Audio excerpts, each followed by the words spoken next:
There's many kinds of meditations. Once you start meditating, you'll kind of delve into many of them. I think this letting go meditation is the most important one because it allows you to basically heal and process many of the emotions that you repressed throughout your life. You're essentially trying to live and avoiding feeling this certain emotion. When you're a kid and there's just this ball of expensive energy, you're not really repressing any emotion, right? You're just allowing yourself to feel whatever comes up. For you, the world can become very scary because the survivorship is not innate. Let's say that throughout life something happens and you feel a certain emotion, right? Let's go with the example of anger. You feel angry and you yell at your parents, or you feel angry and you get into a fight with another kid. Maybe this fight becomes really scary to you and you get traumatized, or maybe you can get called to the principal's office and you'll be very scared. Because of this, the next time you feel angry, you will not allow yourself to feel that, right? You'll try to block it out because the consequences of that anger made you feel like you were going to die. And so this is something that we deal with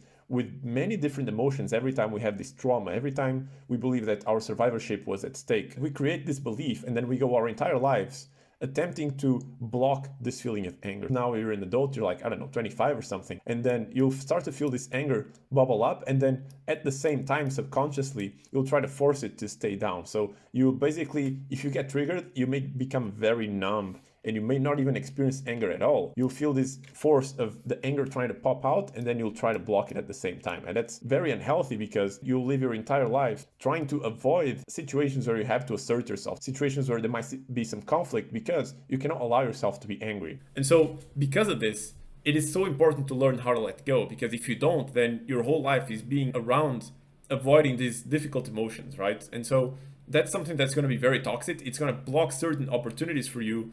And basically your life is not going to be fully in your control. You're just going to keep reacting to certain things and avoid getting triggered. How do you let go these troubled emotions, these emotions that you didn't allow yourself to feel? Because that's the ultimate framework, right? It's not about you get rid of something. You just want to allow yourself to feel that which you're scared to feel, because at some point, as I said, you thought you were going to die. I like to sit myself in a comfortable position. So I'll often just lay in bed, maybe sitting down in bed against the wall with a pillow.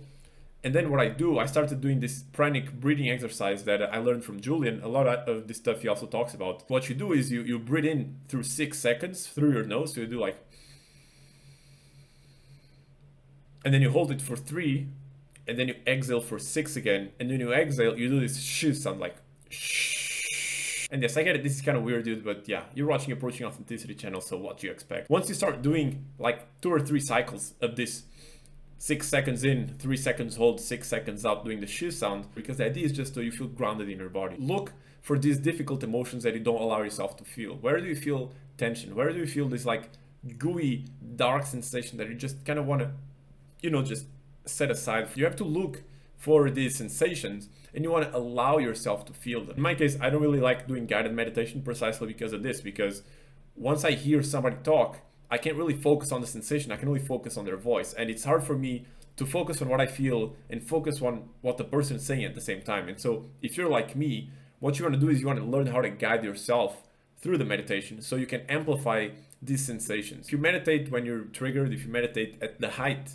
of the feeling of the sensation in real life, let's say, again, somebody cuts you off in traffic or something and you get angry. If you manage to meditate and allow yourself to feel the anger as it comes up, at that time, then that's the ideal scenario, obviously. But many times when we meditate, we're just sitting in the comfort of our own home. We're not really triggered. We're just feeling, maybe a bit depressed or sad.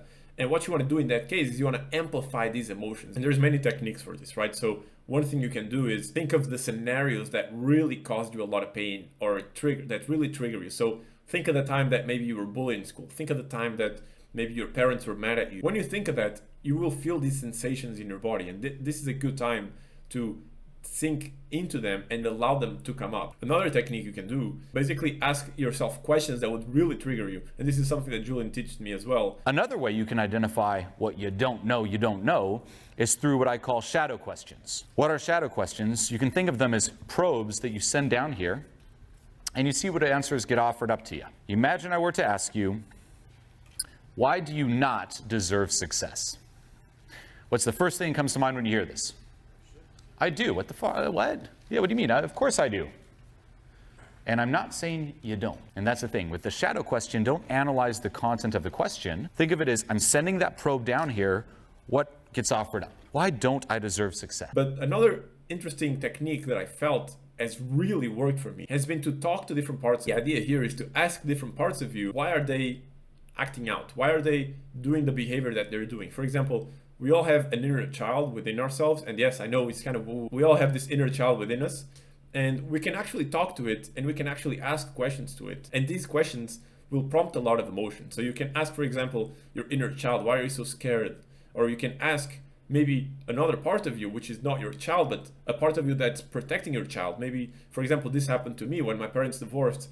I created this kind of like this front, which was very apathetic, which was basically this whole barrier between the outside world and like my inner child. If I ask that front, like, hey, why do you need to protect the child? And he'll tell you like, yeah, because the world is very scary, for example. Can you allow this inner child to come out and actually experience life and experience the world? Once you do that, you'll start to feel a lot of emotions come up that were trapped, that were being held back by this protective shield that you created, by this protective identity. And so these are just examples of techniques that can prompt up these emotions that are kind of, you know, stifled within you. The more you allow yourself to feel them, the more you tell yourself, hey, you can survive when you feel that emotion, because the underlying belief that keeps these emotions repressed is precisely that, is if I feel this, I'll die. You want to allow yourself to feel this emotion so that you have a reference that you didn't die by, you know, experiencing that emotion. This is the technique that I use. This technique, as I said, is really powerful. I learned a lot of it from Julien. If you like this kind of content, subscribe to my channel. So thanks for watching, and I'll see you in the next video.